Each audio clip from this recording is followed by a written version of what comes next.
కరీంనగర్ జిల్లా తిమ్మాపూర్ మండలం పోలంపల్లి గ్రామంలో రోడ్లపై ధాన్యం పోసిన ఐకేపీ కేంద్రాలను సిపిఐ నాయకులు పర్యటించారు. ధాన్యం కొనుగోలు విషయంలో అధికారులు కనబరుస్తున్న జాప్యంపై రైతులను అడిగి వివరాలు తెలుసుకున్నారు. ఆ సందర్భంగా వరి కోతలు మొదలైనప్పటికీ ప్రభుత్వ కొనుగోలు కేంద్రాలు ఐకేపీ, DCMS, PACS సెంటర్లు ఏర్పాటు చేయలేదని ఫైర్ అయ్యారు. అలాగే దళారులు రైతులను మోసం చేస్తున్నారని ఆవేదన వ్యక్తం చేశారు.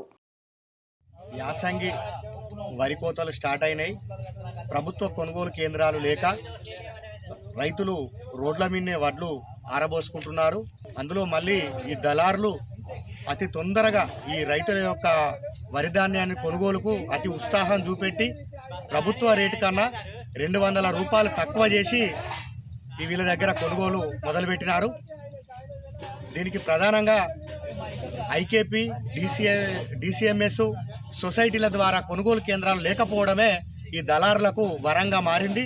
ఇది అదునుగా భావించి ఈ ప్రకృతి వైపరీత్యాలకు భయపడి రైతులు ఎలాగైనా అమ్ముకోవాలన్న ఆరాటం వాళ్ళలో ఉంది. దాన్ని క్యాచ్ చేసుకొని దళారులు 200, 250, 300 రూపాయలు తక్కువకు కొనుగోలు చేస్తున్నారు. అలాగే ఈ తూకంలో కూడా 2 నుంచి 3 కిలోలు ఎక్కువ తీసుకుంటున్నారు. ఏమనంటే అక్కడ తరుగు తాలు పేరుతోటి అక్కడ వడ్లు బాగా లేవని ఇవన్నీ సాకులతోటి 2-3 కిలోలు ఎక్కువ చేస్తున్నారు.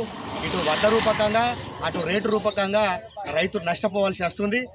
కావున ఈ ప్రభుత్వం తక్షణమే త్వరితగతిన దీని మీద నిర్ణయం తీసుకొని ఈ వారంలో ఈ సోమవారం కల్లా వెంటనే ఐకేపీ కొనుగోలు కేంద్రాలు మొత్తం ఏర్పాటు చేసి ప్రభుత్వం ద్వారా కొనుగోలు చేసి రైతును కాపాడాలని మేము కమ్యూనిస్టు పార్టీ తరఫున డిమాండ్ చేస్తున్నాం.